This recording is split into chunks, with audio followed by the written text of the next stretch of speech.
Yes, we have a new character on the intro this year. Welcome to year 7 of Hometown Sports. I'm Greg Kerr, and I'd like to introduce my partner for 1993, Todd Carley. And Todd, we have the South Yosemite League, the South Sequoia League, plus we have assorted other schools, BC and Taft. Your thoughts on 1993 football? Well, let me say before we get to the football, when I joined the team here at 29, the first thing everybody told me was, hey, you get to work on hometown sports now. It's the first thing they said to me. So I think that's a credit to the work you and Dan too and everybody have done for the past 6 years. Well, we've had fun doing it, and this year is even better. I was telling a couple guys, I know I'm getting old when I see guys that were on this show as players are now coaches around town. So it's been around a while, and it's fun. And we just saw the Dallas Cowboys, and Brock Marion, who plays for the Cowboys, was at West High School. So almost the first name mentioned tonight in that game on the opening kickoff. So it's sort of fun to see those guys move on. We're going to begin with the South Yosemite League now, as this is our preview show, and you're going to see a lot of teams and a lot of coaches talking plus players. And in case you're wondering, we will preview all 8 teams in the South Yosemite League tonight in alphabetical order, and that of course means we start with Chuck Chamberlain and his Arvin Bears. Ready, go! Well, the Arvin Bears made their return to the South Yosemite League, and okay, they didn't win many games, but well, we did have a down year last year. We played a lot of teams fairly close. We do have 16 kids coming back off of last year's team, and right now the attitude's real good, and these kids are working real hard, so we're looking forward to this year. The Bears are looking to make a climb in the South Yosemite League standings. Their plan, work harder than the other guy. We have a lot of young players coming up now, and we would like to be as good as we were before, and we're trying to do that, so we're just working hard in every position, keep working hard in the field, practice, do what we could and to improve, and just hopefully we'll have a good season that's coming up here. I think we're going to turn some heads this season, and we're working out. Everybody's been working out. We got a bunch of people getting after it, and especially after the season we had last year, we only went 2-8, and then I'm out here to turn some heads. My senior year, I got to go out a winner. And that, of course, is the master plan here at Arvin. Win some football games and prove that 1992, the bad year, was the fluke year.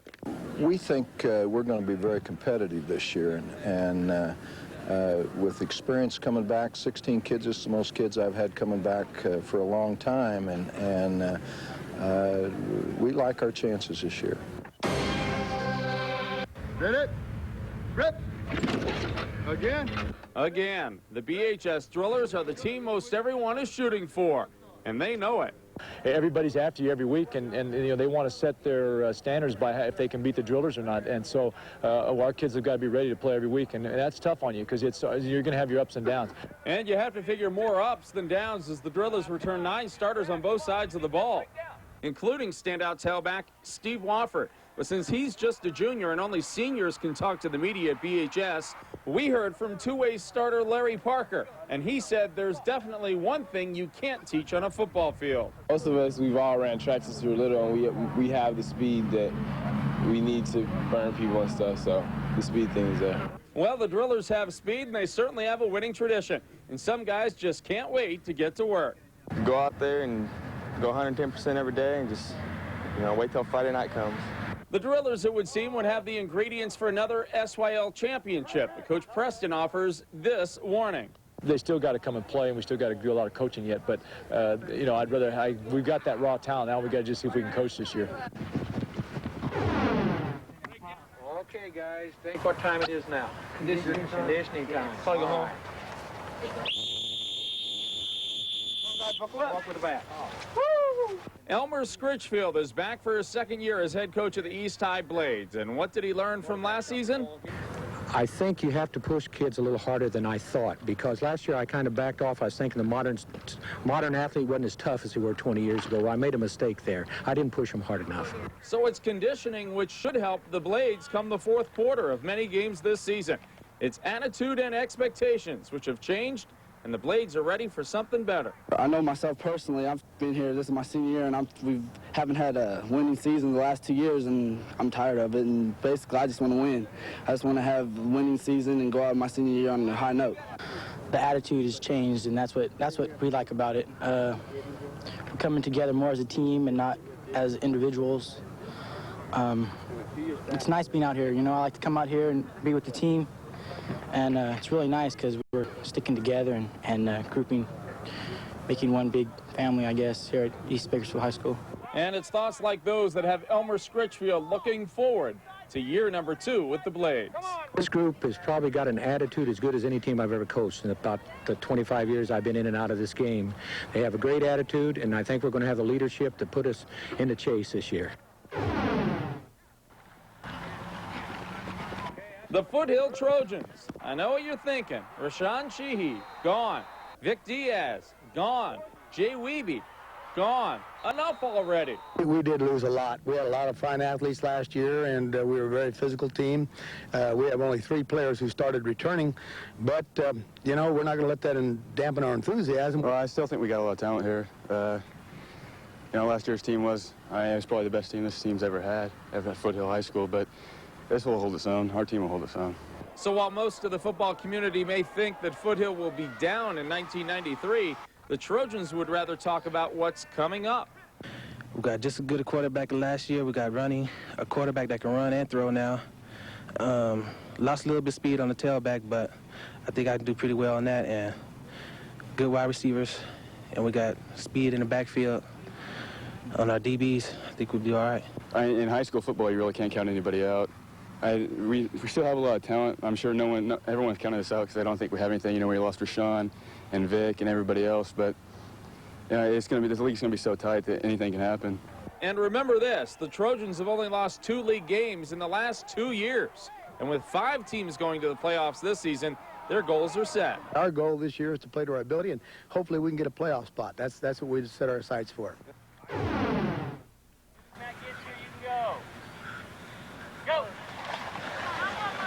Simply put, the Highland Scots are looking to get off to a running start in 1993. Okay, running back Tyron Prince isn't back, and maybe a couple other bodies are missing, but just about everyone else will be wearing green. We've got our quarterback back, our fullback back, several other running backs. We've got wide receivers that have been there. We've got several top linemen coming back. So I really think we're more experienced, much more experienced certainly than last year. We have 14 returning starters, so that says a lot. Something else says quite a lot as well. This year there's a 5-team playoff format in the South Yosemite League, but the Scots, they're shooting much higher. We're going to play our game, and we're going to come out strong and play some football, and I think we'll be in that top ranking. And there's no doubt about that. All we got to do is work hard, and which we're doing right now, so we're going to have a shot at that title. We're pretty confident because we know what we can do, but we still keep our heads. So we know other teams out there, they're tough, and what we have to do. I don't think the question is if we're going to get to the playoffs. I think it's what we're going to do when we get there, but we're going to win. We're really focusing on the league championship more than the playoffs. This is no doubt a confident bunch, but as fullback Leonard Nevels explains, the key to success isn't talk, it's consistency. We've never beat West or BHS, but this year we're not going to think about names. We're just going to go out there team by team and just take control of the game and win every football game we play. We're going to take it all every week at a time, just week at a time. And we're not thinking about no teams. We're not thinking about BHS at the end of the season. We're thinking about the teams that the first game started with Tehachapi.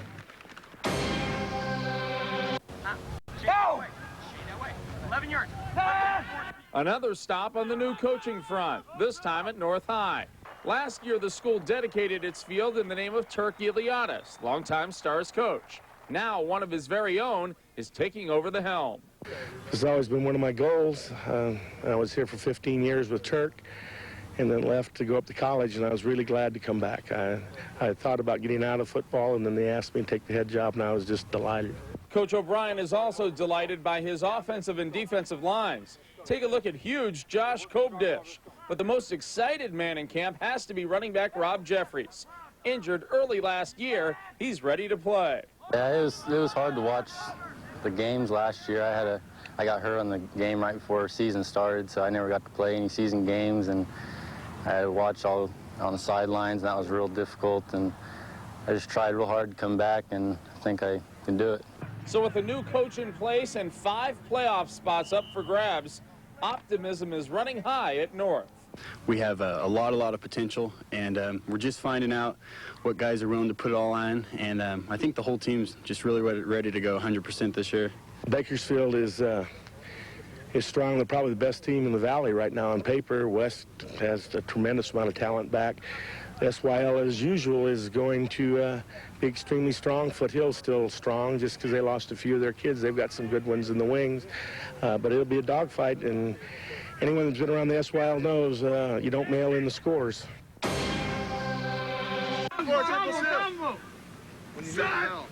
Go! Ready! They're making an awful lot of noise at South High this year, and why not? Expectations are high. But the man in charge says 1993 could be a numbers game. We don't have a whole lot of depth or a whole lot of size. We're probably going to start as many as 5 sophomores on offense or defense, either one. Right now we have around 30 players. So all 30 of those are going to have to give 100%. 2 of those players are quarterback Troy Ochoa and wide receiver Curtis McKinney. And once again, it all comes back to expectations. Everybody wants to do it this year. You know, last year we were coming along, but this year everybody wants to do it. We got a lot better attitude. We're not as cocky. We're coming in hoping instead of knowing. So once again, the Rebels will be playing a numbers game. Yes, they have the high-octane offense, but they need the defense to keep the other guy off the board as well. Furthermore, it's the numbers game on the sideline. Can Coach Allen keep enough players in uniform? The South High that I took over wasn't the same South High that I played for. So we had to find our personality. We had to find a way that we could compete with these bigger schools. Every school has its personality and has a certain type of kid, and things work for them that won't work other places. And Coach spends half his time trying to find that formula of what's going to work at that place.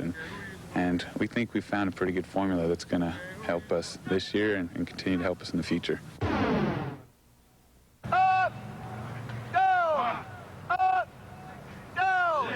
New marching orders at West High. Longtime head coach Kevin Sneed is gone. Dirk McJunkin is in. And if you're wondering what kind of stamp McJunkin will put on this team, here's your answer.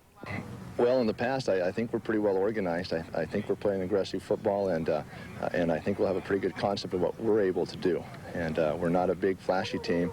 I think we're kind of a pounded-out team. We want to be able to throw the ball and do some things that, you know, make for good football in the 90s. And I think we can balance out pretty well of a run-pass team. Over the years, the Vikings have become accustomed to postseason play, so last year's middle-of-the-pack finish was no doubt a disappointment. But once again, expectations are high. We had a lot of things on our mind last year. Since Sneed was leaving, we were really down, and since we got a new coach, we're ready to play some ball.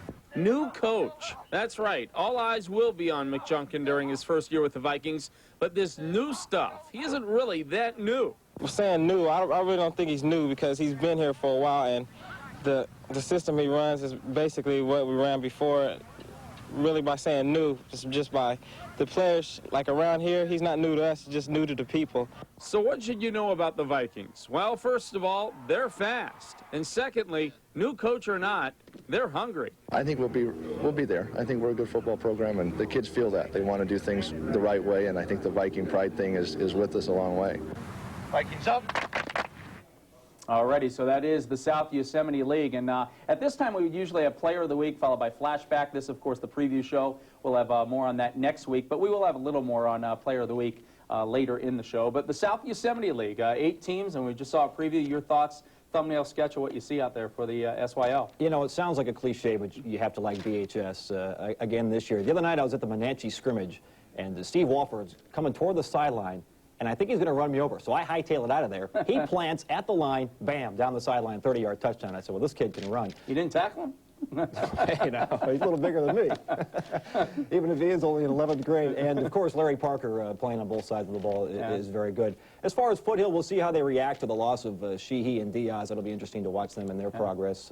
West, of course, always a power, but the new coach, Dirk McJunkin, their players talking like it's not a new situation. He's been in the program for a while, but it is a little bit new with a new head coach. And watch out for Highland, 10 returning starters on defense and some good size. Highland can be tough. Club. Yeah, and 5 teams going to the playoffs. Another subject we will touch on later in the shows. We'll hear from all the coaches talking about 5 out of 8 teams going. But right now we are going to take a break, and when we come back, It's the South Sequoia League's turn. And as you'll see, they like that position very much. The wild card would appear to be Stockdale, entering their second year of play and their last in the SSL before moving to the SYL next year. They go from no seniors last year to plenty of seniors this year, and that means a lot of varsity experience. What about Shafter? The Generals are looking to make a return to prominence this year. Now, as we did with the SYL, let's take an alphabetical look at this year's SSL. You hear the whispers. Stockdale is supposed to be loaded this season. But then you hear the other whispers. Everyone wants to know, how's Garces look? If all the teams are looking at us as the team to beat, then I guess these kids have done something to earn that right. And if we happen to be a team that they're going to come after, then so be it. Let them come after us, and we look at that as an honor because we're going to be ready to play. Running back Eric Coffrin is gone. He's up on the hill at BC, but most of the Rams offense returns. Leading the way is quarterback Brandon Abbott. I got a lot of faith in the team we're going to be fielding this year. We've been working really hard since January. We got a lot of guys with guts that really want to win, and I feel pretty good about the team. I got a lot of faith in us, and I got a lot of faith in everybody on the team. The league's going to be tough. It's always tough. Stockdale, returning a lot of guys. We hear they're going to be pretty good. But, I think we're going to do pretty good. We got a solid team, and I think we might surprise some people. Garces may prove to be Ram tough in '93, and Coach Finucci says they better be. The SSL is going to be as tough, I think, as it's ever been. I know that 2 years ago I said I thought it was the toughest league that it could be, but this year it's especially going to be tough.